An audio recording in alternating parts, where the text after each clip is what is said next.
Hi there, Chris here with just the tip for you all.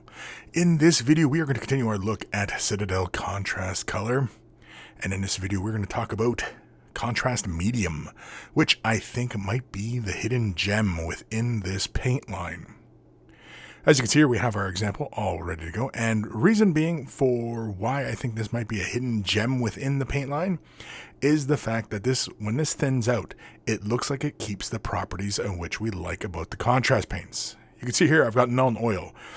I think this is going to be a fantastic way to break these colors down and make them a little bit more manageable. You can see I'm just applying a little bit down to my palette, grabbing a fairly generous amount of thinner onto my palette here, and begin mixing it into the Null Oil. And you can see it breaks it down nice and evenly and everything like that. And then look, as we apply it to the model surface, you could see that it still keeps those nice shade wash properties that we all like.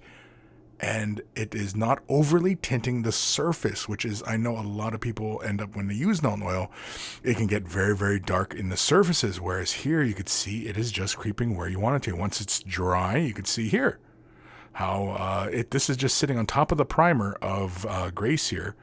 And it's doing a pretty darn good job of just staying within the recesses. But here's where I think this might be really fun. Fire Dragon Bright, or any Citadel color for that matter. Slap it onto your palette, grab a heavy helping of the medium, mix it in. I break it down to about a consistency where I can pretty much start to see through it, as you can see there, and use it like a shade wash with an opaque color. Now, I've used this effect for many things, including vert de gris on metals, creating that oxide look. You can use it for rusts. I've used it for flesh, breaking down red on top of orc flesh. I've used this technique for many, many things.